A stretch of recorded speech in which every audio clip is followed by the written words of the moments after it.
담임 목사님도 어버이날 설교가 가장 어렵다고 말씀하셨는데요. 저도 설교를 준비하면서 어떻게 하면 여러분들에게 그냥 부모를 공경하라 이런 단순한 이야기 말고 공감되지 않고 그냥 따라해라 이런 말씀 말고 부모에 대해서 우리가 생각해 봤으면 좋겠는데 어떤 말씀을 전했으면 좋을까 고민이 참 많이 됐던 것 같습니다. 여러분들이 부모가 아닌 분들이 여기 많고 그래서 공감이 되는 이야기들을 할 수 있었으면 좋겠는데 참 어려움이 있었던 것 같습니다. 네, 오늘 말씀 가운데 좀 은혜가 있기를 바랍니다.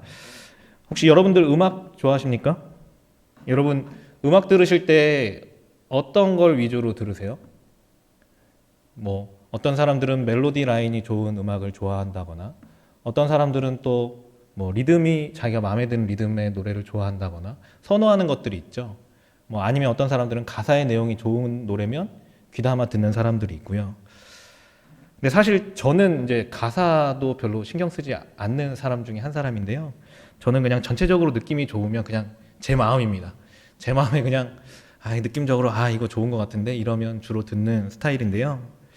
그래서 그런지 저는 이제 노래를 듣다 보면요. 가사를 잘 기억을 못 합니다.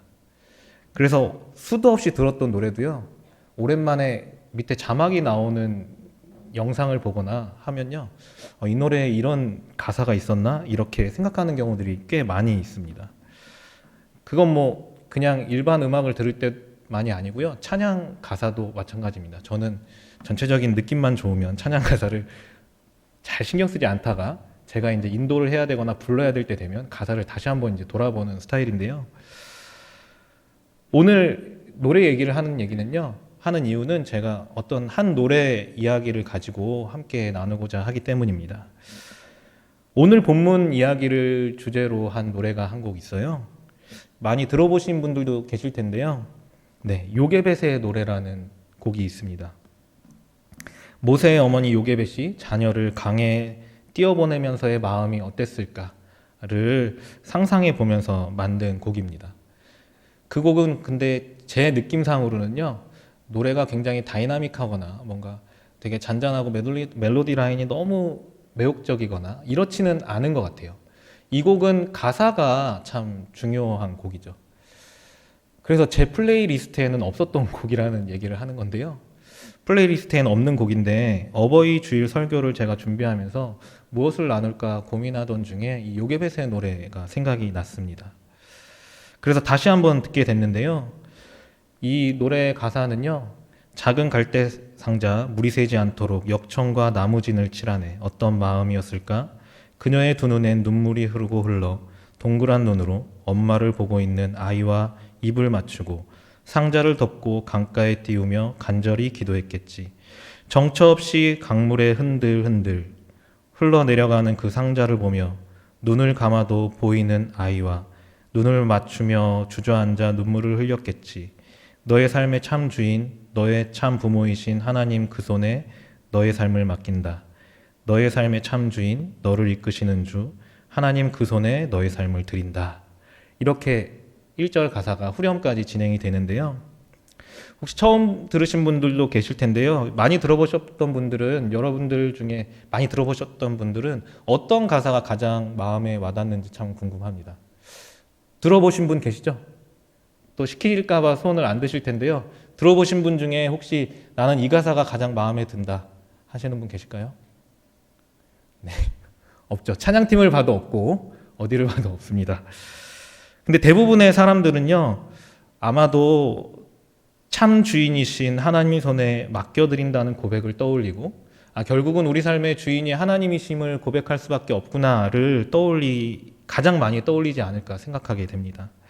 저도 사실은 이 후렴 부분, 참 주인이신 하나님께 나의 삶을 맡긴다라는 부분이 가장 중요한 메시지이지 않을까라는 생각을 하면서 이 노래를 많이 들었었는데요.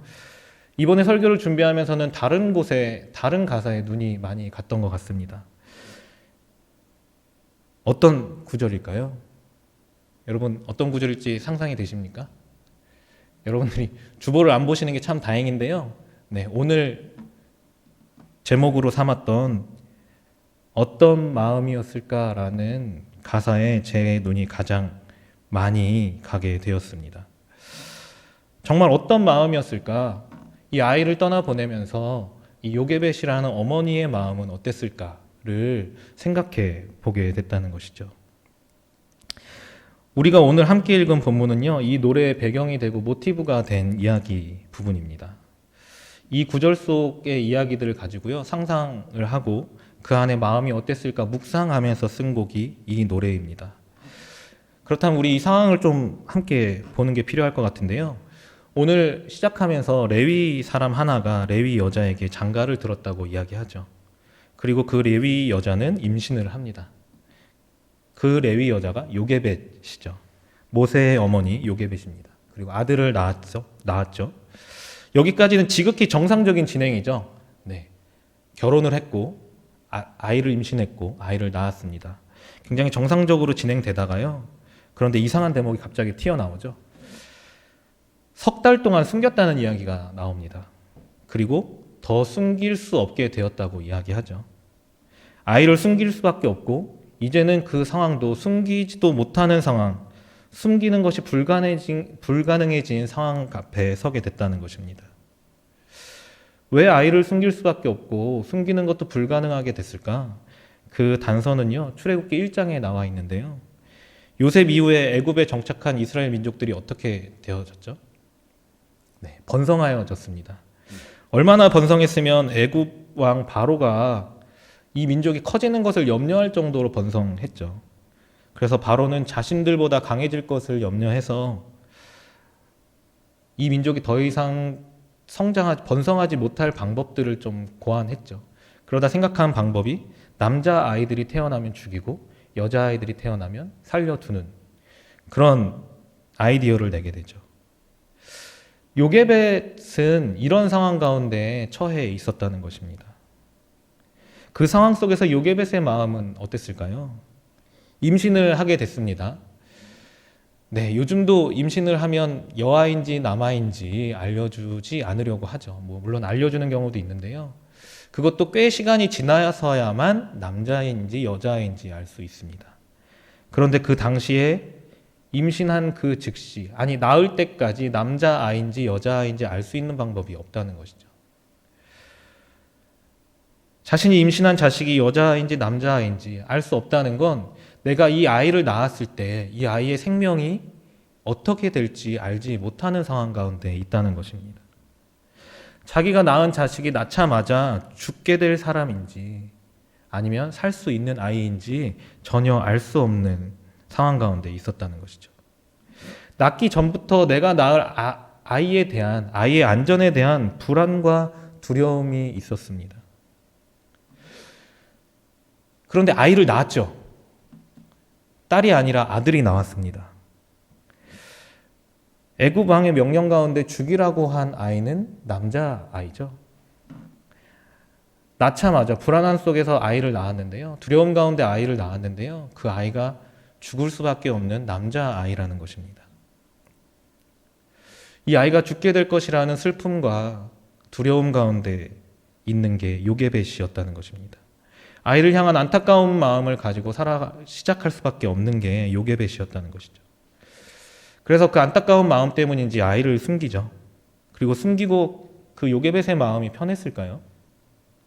숨기고 있는 동안 한순간도 편안할 수가 없었을 것입니다. 아이가 울어서 남자아이인 것이 발각되지 않을까? 내가 아이가 있는 것이 발각되지 않을까? 그리고 혹시 누군가 보고 내가 아이가 있는 것을, 아이를 숨기고 있는 것을 신고하지는 않을까? 요게벳은 이런 불안함과 두려움 속에서 아이를 보고 석 달 동안 숨기고 있었을지 모른다는 것입니다. 그저 기쁜 마음으로 숨기고 이 아이가 너무 이쁘니까 너무 좋아 이런 마음으로 숨기고 있었던 게 아닐 수 있다는 것입니다. 어떤 일이 일어날지 모른다는 불안함 속에서 아이를 돌보고 아이와 함께하는 시간들을 보냈다는 것입니다. 요게벳은 이제 아이를 숨길 수 없게 된 것을 알게 된 이후에 무엇을 했다고 이야기하고 있을까요? 갈대상자를 가지고 오죠. 그리고 역청과 나무진을 바릅니다. 또 이때의 마음은 어땠을까요? 또 이렇게 했던 이유는 무엇일까요? 갈대상자에 아이를 넣어서 그래도 갈대가 우거져 있는 곳에 넣으면요, 흘러가지는 않겠죠. 누군가 사람이 발견할 수는 있지 않을까, 이런 생각에서 갈대 상자에 넣었을 텐데요. 그 갈대 상자도요, 여러분, 방수 재질이었을까요? 아무리 잘 짰다고 하더라도 그 사이에는 틈새가 있을 수밖에 없습니다. 이 아이를 이곳에 넣어서 물에 올려놓았을 때, 숨겨놓았을 때 어떤 일이 일어날지 모른다는 것이죠. 그 작은 물들이 계속 들어와서 이 아이가 어떻게 되는 것은 아닐까, 그 불안한 마음으로, 그 불안한 마음을 조금이라도, 이 아이를 조금이라도 지키고자 하는 마음을 가지고 여러 가지 노력 중에 역청과 나무진을 발랐을 수 있다는 것입니다. 그럼에도 불구하고 이 아이에게 어떤 일이 일어날지 요게벳은 모르는 상황 가운데 있었다는 게 문제이겠죠. 요게벳의 마음 안에는 불안함과 두려움이 사라지지 않았을 것입니다. 요게벳의 부모된 마음은요, 이 아이의 삶 가운데 어떤 일이 일어날지 모르고 무엇이 있을지 모르는 삶 가운데 내가 조금이라도 지켜주고 싶은 마음이 있었을지 모른다는 것입니다. 제가 여러분 나이가 어떻게 되는 걸로 보이십니까? 제가 얼마나 나이 들어 보일까요? 제가 이걸 물어보는 이유는요, 이게 오랫동안 같이 했던 청년들이 많아가지고 제 나이를 이미 알고 있어서 문제인데요. 제가 이렇게 물어보는 이유는요, 어려 보인다는 얘기를 하고 싶어서겠죠. 제가 이렇게 어려 보이긴 하지만요, 제가 두 아이의 아빠입니다. 이제 7살, 5살이 된 아이의 아빠인데요. 저를 포함한 우리 모두는, 아니 부모님들은 자녀들을 볼 때 보면서 어떤 마음일까요?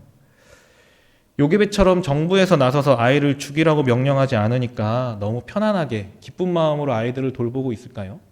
너무 기쁘고 좋은 마음으로만 아이 곁에 있고 그 웃는 모습만 보여줄 수 있는 게 부모일까요? 요게벳과는 전혀 다른 상황 가운데 있을 것 같고 다른 마음을 가지고 있을 것 같지만 지금의 부모들도 마찬가지일 수 있다는 것입니다. 아이를 낳다 보니까요, 제가 전에 간증을 한 적 한 번 있죠. 임신을 하고 나서부터 사실은 제가 첫째 아이를 낳을 때까지 계속된 염려와 불안 가운데 있었던 게 사실이라는 것이죠. 첫째 아이를 낳을 때 고생한 것 이전에도요, 이 아이의 기형아 검사를 할 때도, 물론 기형아라고 낳지 않을 건 아니지만 이 아이가 잘못되어 있는 건 아닐까, 그리고 예정일이 되었는데도 나오지 않고 있고, 그렇게 됐을 때 어떠한 문제가 있을지 설명한 그 안에서 두려운 마음과 불안한 마음이 있었다는 것이죠. 아이에게 어떤 일이 일어날지 모르는 상황 가운데 있는 건 어느 부모나 마찬가지라는 것입니다. 아이에게 어떤 마음이 일어날지 모르는 상황 가운데 아이를 기다리고 본다는 것은 두렵고 떨리는 마음, 불안한 마음이 가득하게 되는 것이죠. 그리고 첫째 아이를 낳는 과정 가운데 크게 어려움을 겪고, 분만실 바깥에서 제가 아무것도 할 수 없고 기도밖에 할 수 없는 상황 가운데 있을 때에도 그 아이가 어떻게 되는 것은 아닐까, 불안과 두려움이 있었다는 것이죠. 우리의 삶 가운데는 계속해서 아이들과 관련해서, 우리의 삶 가운데 계속해서 우리의 삶을 알 수 없다는 불안과 두려움이 있다는 것입니다. 아이를 잘 낳아도요, 계속된 불안들이 있죠. 이 아이가 잘 자랄 것인가? 친구들과는 잘 지낼 것인가? 사회성은 어떨까? 그리고 이 아이가 어디를 다니는 동안에 어떤 사고는 없을까? 불확실하고 알 수 없는 삶에 대해서 아이를 떠나보내는 것 같고, 그런 마음들은 우리 안에 계속해서 있다는 것입니다. 여러분들 혹시 부모님과 더 이상 이야기하고 싶지 않은 때가 언제이십니까? 저는 성격이 조금 이상해서 그런지요, 부모님과 얘기하고 싶지 않았던 때가 청소년 시절에 굉장히 많이 있었는데요. 거의 매일이었었는데요. 그 이유 중에 한 가지는요, 잔소리였습니다. 이래라 저래라, 하나부터 열까지 하고 있는데 잔소리하고, 이미 했는데 잔소리하는 것 같은 생각들을 가지게 될 때가 많았다는 거죠. 부모님들 중에 잔소리왕이 아닌 부모님들이 있을까 생각될 정도인데요. 그렇지 않은 부모님들이 있으면 저 좀 만나게 해주십시오. 제가 좀 육아에 대해서 배울 필요가 있을 것 같습니다. 거의 대부분의 부모들은요, 자식들이 생각하기에 잔소리들을 쏟아놓는 부모들입니다. 그런데 부모들이 잔소리를 하는 이유가요, 그냥 자신의 감정과 불안함을 털어놓기 위해서 아이들에게 그렇게 할까요? 자녀들에게 그렇게 할까요? 어쩌면 부모들의 잔소리도 내가 알 수 없는 자녀의 미래, 내 아이의 삶 속에 무슨 일이 있을까 알지 못하는 불안과 두려움 때문이 아닐까 생각합니다. 미래를 알 수 없는 삶으로 이 아이를 보내는 것, 그 안에 있는 불안 때문에 나오는 것은 아닐까요? 그래서 우리 부모들도 갈대상자를 준비하는 것처럼 우리의 아이들을 위해서 무언가를 준비하는 것이죠. 그 준비하는 과정 가운데 어떠한 일이든지 조금이라도 우리 아이에게 피해가 되고 조금 더 이 아이에게 두려움과 불안함이 떠나갈 수 있도록 역청과 나무진을 바르고 있는 것이 어쩌면 우리에게 쏟아지고 있는 잔소리일지도 모릅니다. 모든 잔소리가 그렇다는 말은 아니지만 자녀를 위해서 하고 있는 모든 말들이 쓸데없고 그냥 하는 얘기는 아니라는 것이죠. 그 안에 어떤 마음이 있다는 것입니다. 그 마음을 가지고 자신 안에 부모로서 가진 마음, 내 아이를 불안과 두려움이 가득한 알 수 없는 미지의 세계로 보내는 부모의 마음이 담겨 있다는 것입니다. 그런 마음으로 자녀를 지키고자 하는 요게벳도 결국은 어쩔 수 없는 순간을 맞이하게 되는데요. 더 이상 숨길 수 없게 됐음을 알았다고 오늘 본문은 이야기하고 있습니다. 자신의 능력으로는 더 이상 어떻게 할 수 없는 상황을 맞이하게 된 거죠. 수많은 노력을 했지만 어쩔 수 없이 떠나보내야 하는 상황을 맞이하게 된 것입니다. 그 상황 가운데 요게벳은 아기를 강가 갈대 사이에 두게 되죠. 이것은 그냥 아이를 유기하는 게 아닙니다. 갈대 사이에 두고 누군가에게 그래도 발견될 수 있는 여지가 있는 곳에 아이를 두고 그리고 아가의 누나를 통해서 상황을 살피고 있죠. 무언가를 기대하고 있는 마음으로 그렇게 하고 있다는 것입니다. 이 어머니 요게벳은 무엇을 기대했겠습니까? 요게벳의 노래 속에 그 마음이 잘 표현되어져 있다고 저는 생각하는데요. 후렴 가사에 보면요. 너의 삶의 참 주인, 너의 참 부모이신 하나님 그 손에 너의 삶을 맡긴다. 너의 삶의 참 주인, 너를 이끄시는 주, 하나님 그 손에 너의 삶을 드린다. 자기가 할 수 있는 모든 것들을 하고 갈대숲 사이에 아이를 놓았을 때, 그리고 그 자리를 떠나지 못하고 그걸 살피면서 무언가 기대하는 마음이 있었는데요. 다른 것들을 기대한 게 아니고요. 이 아이의 진정한 부모이신 하나님을 기대했다는 것입니다. 육신의 부모인 자기가 할 수 없는 상황 가운데에도 진정 모든 삶의 주인 되신 하나님께서는, 이 아이의 진짜 부모 되신 하나님께서는 무엇인가 하실 수 있다는 기대를 가지고 있었다는 것입니다. 그 기대를 가지고 하나님의 역사하심을 기대하면서 기다리고 있었다는 것입니다. 물론 그 안에서도 불안과 두려움이 있을 수 있겠죠. 지금 당장 일이 일어나는 것이 아니니까. 갈대숲 사이에 누군가 다른 동물이 지나가는 것은 아닐까 두려운 마음으로 바라볼 수 있었습니다. 그럼에도 불구하고 하나님이 일하실 것이라는 기대를 놓지 않고 있었다는 것이죠. 그 마음을 통해서 모세가 그 갈대숲 사이에서 발견되어지는 역사가 일어나고 애굽의 왕자가 되는 일들이 일어나죠. 공주를 통해서 발견되어지고 그를 통해서 양육되어질 수 있는 기회를 얻게 하고, 아니 사실은 그 부모에게 자랄 수 있는 기회가 주어졌다는 것입니다. 그 아이를 염려하는 마음으로 할 수 있는 모든 것을 한 이후에 이제는 불가능해진, 자기가 어떤 것도 할 수 없는 상황 가운데 하나님께 맡겨드렸을 때 하나님께서 역사하시기 시작했다는 것입니다. 우리 부모들도 마찬가지일 텐데요. 지금의 부모님들도 여러분들을 위해서 이런 마음을 가지고 여러분들을 위해서 무언가를 하기를 원하신다는 것이죠. 그래서 여러분들을 위해서 필요한 것들을 사주고 필요한 것들을 지원하고 필요한 일들을 해주고 있는 것이죠. 그리고 그 이후에 우리 삶의 주인이신 하나님께 여러분들이 맡겨지길 원하는 마음이 있을 것입니다. 여기 나오신 분들 중에 혹시 이 자리에 부모의 독촉 때문에 아니면 다른 사람의 독촉 때문에 나오신 분들 계십니까?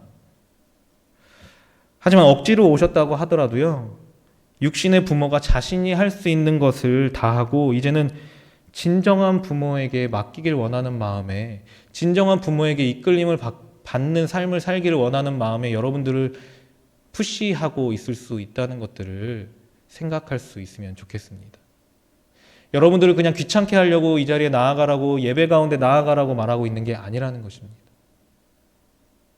할 수 있는 모든 것을 했지만 이 삶을 인도할 수 있는 분이 하나님뿐임을 알고 있기 때문에 그 자리에 나아가, 예배의 자리에 나아가서 그 하나님을 만나기를 원한다는 것이죠. 혹시 여러분 스스로 이 자리에 나오신 분들 계십니까?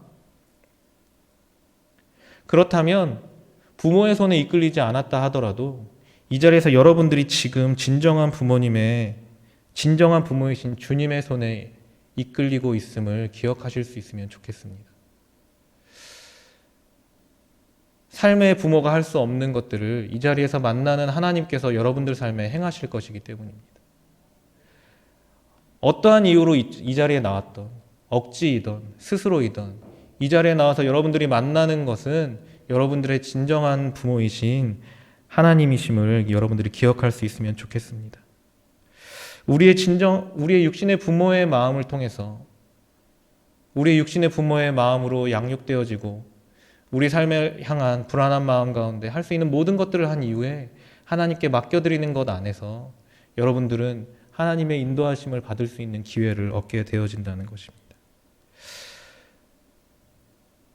우리의 삶의 참 주인이신 하나님 손에 여러분들 이끌려 가시길 원하십니까?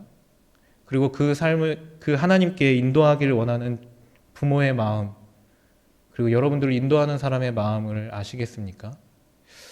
이 시간에는 여러분들이 우리를 인도하는 부모와 우리를 인도하고 있는 자들, 우리를 이 자리를 인도하고 신앙 가운데 살아가기를 원하는 모든 사람들과 그 마음을 알고 이 자리에서 그 마음을 알아 우리의 삶을 인도하시는 하나님을 경험할 수 있게 되기를 소원합니다.